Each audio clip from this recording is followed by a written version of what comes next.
आज गेट जाम होगा, क्या कुछ आगे की रणनीति होगी और क्या कुछ अब तक हुआ? देखिए, लोकतांत्रिक भारत में ये दुर्भाग्य का विषय है। इस भारत को किसान और मजदूरों का भारत कहा जाता है, जहां उनको रीढ़ की हड्डी कहा जाता है। और ऐसे लोकतांत्रिक भारत में अगर कोई मजदूर अपनी मांगों को लेकर, स्थानीय लोग अपनी मांगों को लेकर अगर 40 दिन तक धरने पर बैठते हैं, उसके बाद भी उन्हें प्रबंधन वार्ता के लिए नहीं तैयार होती है, तो ये कहीं ना कहीं एक शर्मनाक विषय है। लोकतंत्र पर प्रश्न चिन्ह खड़ा होता है। यही अगर कोई नेता विधायक अगर फोन कर दे तो जीएम दौड़कर उनके दफ्तर पर, उनके आवास पे चले जाते हैं, लेकिन 40 दिन तक पूरे परिवार के साथ लोग धरना पर बैठते हैं, लेकिन वार्ता नहीं हो पाती है। इसी कारण आज बंदी का आह्वान किया गया है और ये बंदी तब तक रहेगी जब तक की वार्ता सफल नहीं हो। आगे की रणनीति किस तरह से तैयार होगी? आगे की रणनीति और इस आंदोलन को बृहद किया जाएगा। इसे पूरे गांव-गांव तक ये मैसेज फैल ही रहा है और जैसे जैसे दिन व्यतीत होगा भारी संख्या में लोग जुटेंगे और ऐसे में प्रबंधन के लिए बहुत बड़ा गंभीर विषय होगा। अगर किसी के साथ कुछ अप्रिय घटना घटती है तो इसके लिए यहाँ के स्थानीय प्रशासन और प्रबंधन दोषी है। 20 मजदूर को 3 साल से उसको बाहर रखा गया है, निष्कासित किया गया था, इस पर आप क्या कहते हैं?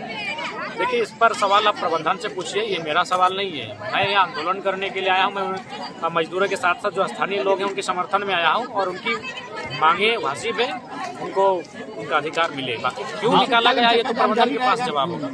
अब अनिश्चितकालीन चक्का जाम जारी रहेगा। हाँ, अनिश्चितकालीन जब तक वार्ता नहीं होती है, इतने देर से जब तक मांग पूरा नहीं होगा तब तक ये आंदोलन आप चलेगा। जरा इतने देरी से आए हुए हैं, अभी तक कंपनी का कोई भी वार्ता करने की? देखिए, आप जानते हैं कि कंपनी भले नाम की कंपनी होती है, लेकिन उनका संबंध पॉलिटिशियन से होता है, माफियाओं से होता है। तो कहीं ना कहीं उन्होंने वो आश्वासन दिया होगा कि आप धीरज रखिए, हम लोग इसको सॉर्ट आउट कर लेंगे। लेकिन खैर, ये नया आंदोलन है, नया झारखंड है। अब हर एक व्यक्ति अपने अधिकारों को समझने लगा है, वो लड़ने के लिए तैयार है। दादा, ईडी लगातार प्रेशर बना रहा है। लेकिन यहाँ का विषय ये नहीं है। आप चाहेंगे जिस विषय के लिए बैठे हैं उसके लिए आप अलग से सवाल कीजिए। अच्छा, 20 मजदूरों का बात है कि और कुछ बात है यहाँ पे? नहीं, स्थानीय लोग जो हैं उनका भी 75% रोजगार का बात है। रैयत विस्थापितों के रोजगार का विषय का बात है। हाँ, क्या सवाल है पत्रकार महोदय?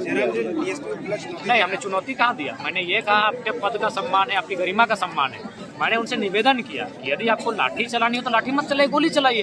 तो लाठी चलाइएगा तो हम लोग घायल हो जाएंगे, और घायल जब गरीब लोग हैं तभी ना नौकरी की मांग के लिए धरना पर बैठे, तो हमारा इलाज कौन करेगा?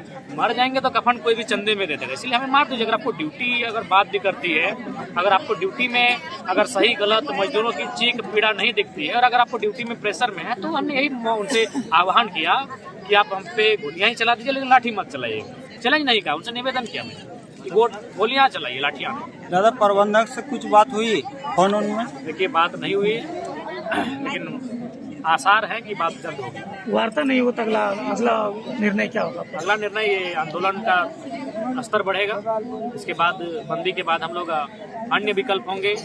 आमरण अनशन है, आत्मदाह है, हर हथकंडा अपनाएंगे। जो लोकतांत्रिक भारत में कंपनी और रैयत के बीच लड़ाई होती है, हर उस हथकंडे से हम लोग गुजरेंगे। 20 मजदूरों को निकाला गया था, तो कुछ कारण बस निकाला गया? देखिए, मैं बार बार कह रहा हूँ, आप लोग मीडिया वाले, लेकिन अभी तक सवाल आप लोग सही से नहीं करते हैं। यार, जो भी कारण वो प्रबंधन से पूछिए या फिर मजदूर लोगों से पूछिए। हम उनके समर्थन में आए हैं। मांगे क्या? प्रबंधन से 75% स्थानीय की 20 मजदूर? 75% स्थानीय और 20 मजदूरों को भी रिपीट किया जाए। कल में हम लोग गए तो पता चला कि गांव 2 भाग में बढ़ चुका है। देखिए, अगर नहीं, ऐसा बात नहीं है, ये अफवाहें हैं। लोग बड़ी मुश्किल के साथ एकजुट हुए हैं, ये अफवाह है। आप बचिए इससे थोड़ा।